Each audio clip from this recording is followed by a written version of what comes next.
अपनी आजादी को हम हरगिज मिटा सकते। हमें काले हैं तो क्या हुआ, दिल वाले हैं। जहाँ डाल डाल पर सोने की चिड़िया, शिरडी वाले साईं बाबा।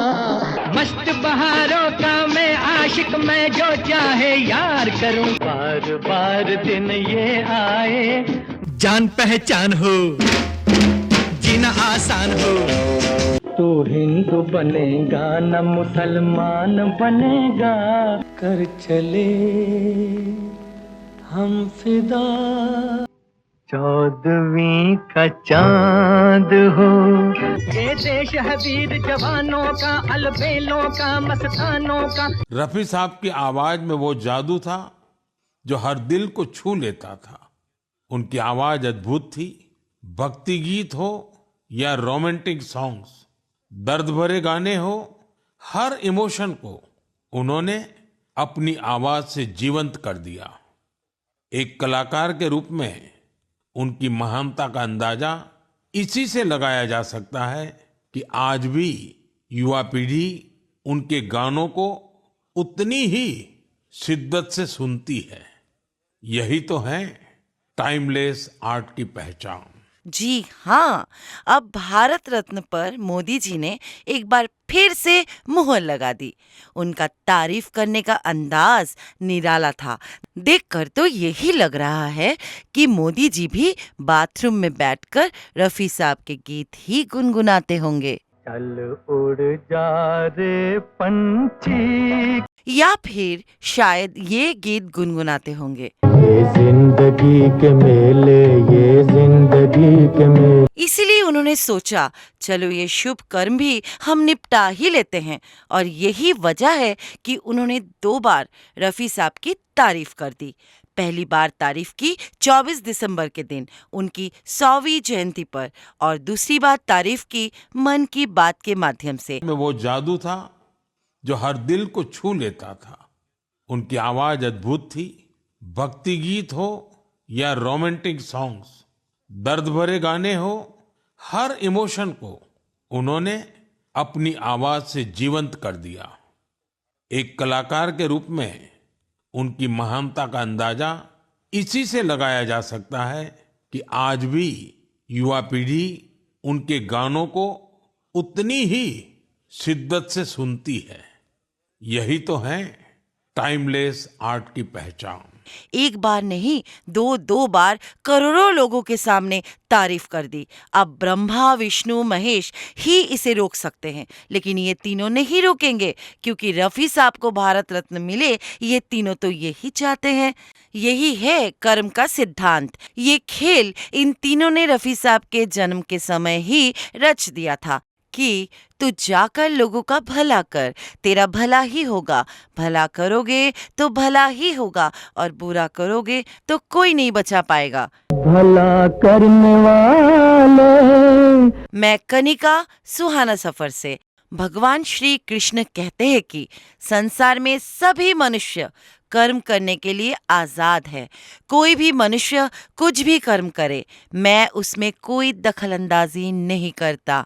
ना ही मैं किसी को कोई कर्म करने के लिए प्रोत्साहित करता हूँ, ना ही मैं किसी को कोई कर्म करने में कोई बाधा डालता हूँ। इसीलिए किसी भी मनुष्य के पाप कर्म या पुण्य कर्म को करने में मेरा बिल्कुल हस्तक्षेप नहीं होता है। जो जैसा कर्म करता है उसे वैसा ही फल मिलता है। जो मनुष्य अज्ञानवश मोहित होकर या जानबूझकर दुष्कर्म करता है वो दुखों का भागी बनता है, और धोखेबाज वासनाओं से ग्रस्त हुआ गुलाम मनुष्य घोर नरक में जाता है, हमेशा डरा हुआ और दुखी रहता है। कर्म का तात्पर्य है मनुष्य द्वारा किए गए कार्य से वो अपने जीवन में जो भी सुख या दुख भोगता है वो उसके कर्मों का ही फल है।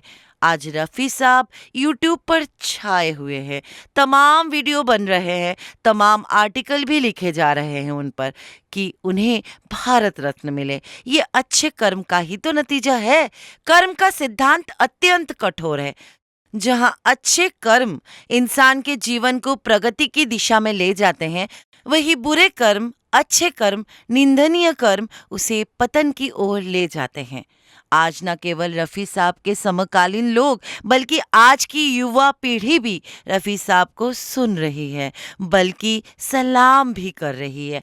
खुशी की बात तो ये है कि आज की युवा पीढ़ी भी उन्हीं के गीत गुनगुना रही है। कुछ लोगों को रफ़ी साहब के गीत गाकर ही अपना परिवार चला रहे हैं। कुछ लोग खूब और खूब पैसा कमा रहे हैं। ये सब कुछ अच्छे कर्मों के कारण ही संभव हो पाया है। ऐसे में रफ़ी साहब पर निर्मलेंदु की लिखी 2250 पेज की किताब, जो कि 3 वॉल्यूम में छप रही है, की प्रासंगिकता और बढ़ गई है कि रफ़ी साहब को भारत रत्न अभी तक क्यों नहीं मिला। उनके चाहने वाले पूछ रहे हैं कि कब आएगी वो शुभ घड़ी। नाचे मन मोरा मगन टिकदा धिक धिक। हालांकि आज 10 साल बाद मोदी जी को भी इस बात का एहसास भली भांति हो गया है कि उनसे चूक हो गई है। शायद यही वजह है, जी हाँ, शायद नहीं, यही वजह है कि मोदी जी ने 2 बार रफ़ी साहब की तारीफ कर दी। क्या कहा था मोदी जी ने? रफ़ी साहब की आवाज़ में वो जादू था जो कि दिल को छू लेता था। उनकी आवाज़ अद्भुत थी। भक्ति गीत हो या रोमांटिक गीत या दर्द भरे गीत, हर इमोशन को उन्होंने अपनी आवाज़ से जीवंत कर दिया। एक कलाकार के रूप में उनकी महानता का अंदाज़ा आज इसी बात से लगाया जा सकता है कि रफ़ी साहब युवा पीढ़ी के भी आइकन बन गए हैं। हम आपको बता दें कि देश के प्रधानमंत्री ने पिछले 1 हफ्ते के भीतर रफ़ी साहब को 2 बार मन से याद किया। एक बार 24 दिसंबर को और दूसरी बार मन की बात में। फिल्म इतिहास में ये पहला मौका है जब देश के किसी प्रधानमंत्री ने रफ़ी साहब को 2 बार याद किया हो। इससे पहले के 9 प्रधानमंत्रियों ने कभी भी रफ़ी साहब के बारे में खुलकर कुछ नहीं कहा। हालांकि नेहरू जी अपवाद रहे हैं। नेहरू जी ने तो रफ़ी साहब को सुनने के लिए इनवाइट भी किया था। वैसे एक बात आपको बता दे कि मोदी जी के तारीफ के बाद मुसलमान कंफ्यूज्ड है कि कहीं ये वोट के लोभ से तो नहीं किया गया है।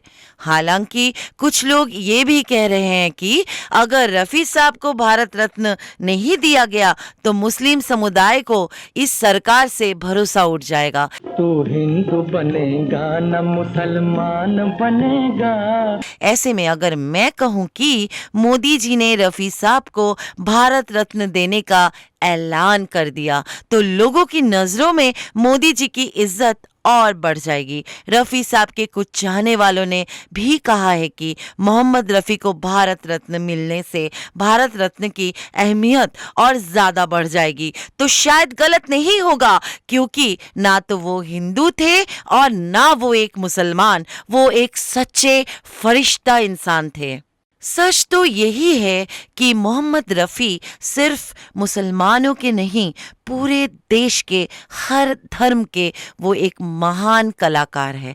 और कलाकार सभी का होता है, वो किसी जाति या धर्म ओहदे तक सिमटा हुआ नहीं होता, वो सबका होता है। रफ़ी साहब अवार्ड के लिए 100% नहीं, 1,00,000% हकदार है।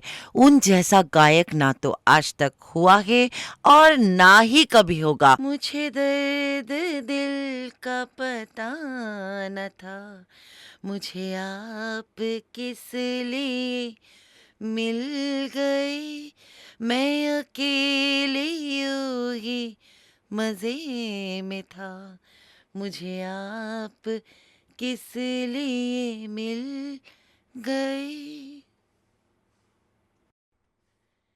यूं ही अपने अपने सफर में गुम, कहीं दूर मैं, कहीं दूर तुम, कहीं दूर तुम चले जा रहे थे जुदा जुदा, मुझे आप किस लिए मिल गए, मैं अकेले यूं ही मजे में था, मुझे आप किस लिए मिल गए। हम सभी ये जानते हैं कि रफ़ी साहब चीन युद्ध के दौरान युद्ध स्थलों पर गए और वहाँ सैनिकों का मनोबल बढ़ाने के लिए गीत गाए। रफ़ी साहब एक संत गायक थे और इसीलिए इंडस्ट्री में सबसे पहले हकदार तो रफ़ी साहब को ही भारत रत्न और दादा साहब फाल्के पुरस्कार से सुशोभित किया जाए। मधुबन में राधिका नाचे रे, मधुबन में राधिका नाचे रे, गिरधर की मुरलियाँ बाजे रे। मैंने पूछा चाँद से कि देखा है कहीं मेरे यार साहसी। चाँद ने कहा चाँदनी की कसम, नहीं नहीं नहीं। मैंने पूछा चाँद से, मैंने ये हिजाब तेरा ढूंढा, हर जगह शबाब तेरा ढूंढा। कलियों से मिसाल तेरी पूछी, फूलों में जवाब तेरा ढूंढा। मैंने पूछा चाँद से कि देखा है कहीं मेरे यार साहसी। चाँद ने कहा चाँदनी की कसम, नहीं नहीं नहीं। अपनी बहुमुखी प्रतिभा के लिए माने जाने वाले मोहम्मद रफ़ी एक ऐसे उस्ताद थे जिनकी आवाज़ रोमांटिक गीतों से लेकर हाई एनर्जी गानों तक, यहाँ तक कि शास्त्रीय और देशभक्ति के गानों तक की भावनाओं को बखूबी बयां कर सकती थी। जिंदाबाद जिंदाबाद ऐ मोहब्बत, 14वीं का चांद हो, आना है तो आ रहा हमें कुछ। जैसी फिल्मों में उनके मशहूर ट्रैक कालजयी है। प्रधानमंत्री मोदी ने रफ़ी साहब के बारे में ऐसा ऐलान किया कि रफ़ी सर के चाहने वाले ही नहीं, आम व खास लोग भी गदगद हो गए। पहले हमारे पूर्व उपराष्ट्रपति नायडू जी ने भी रफ़ी साहब को गंधर्व अवतार, जी हाँ गंधर्व अवतार, और बाकी सभी से आगे बताया था। अब मोदी जी ने रफ़ी साहब की तारीफ कर दी। जनाब एक नहीं दो बार, तो ये रफ़ी साहब के लिए भारत रत्न से भी बढ़कर है। जय नायडू जी की, जय मोदी जी की। आंकड़े बताते हैं कि 70 सालों के इतिहास में जितने भी देशभक्ति के गीत बने हैं उनमें से सबसे ज्यादा लगभग 25 गीत रफ़ी साहब ने ही गाए हैं। ये सभी कालजयी गीत हैं। तो चलिए एक नजर उनकी वर्सटाइल गायकी पर डालते हैं। अपनी आजादी को हम हरगिज मिटा सकते।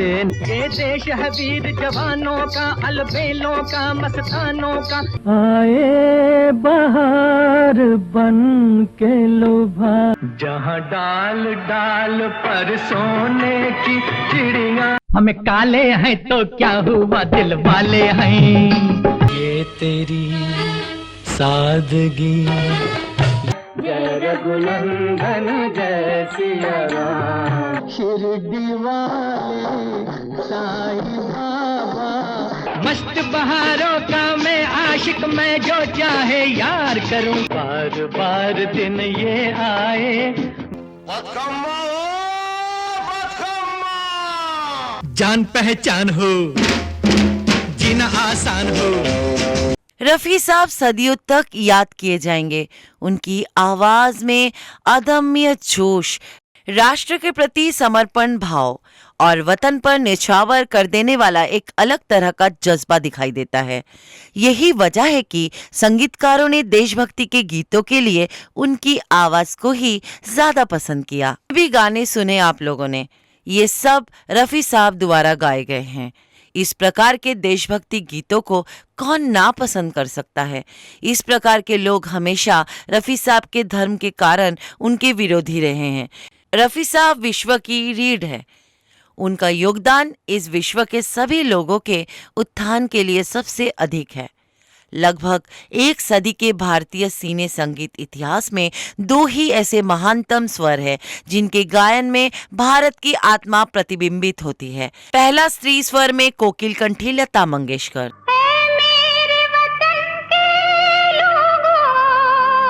और दूसरा पुरुष स्वर में महान और हरफन मौला गायक मोहम्मद रफी। कर चले हम फिदा, कर चले हम फिदा, जानो तन साथियों, अब तुम्हारे हवाले वतन साथियों। अगर लता जी के स्वर में भारत माता स्वयं गाती है तो रफ़ी साहब के सुरों में भारत का राष्ट्र का पौरुष गाता है। आज बस इतना ही। अगर आप भी चाहते हैं कि रफ़ी साहब को भारत रत्न मिल जाए तो आप अपनी बात कमेंट बॉक्स में जाकर लिखें। मैं यथावत आपकी बातों को इस मंच पर स्थान दूंगी और अगर कोई सुझाव हो तो ज़रूर हमारे साथ शेयर करें। हम आपकी बातों को यथावत यहाँ पर स्थान देंगे। मैं कनिका आपसे विदा ले रही हूँ। प्रणाम। Please like, share and comments and subscribe also my channel.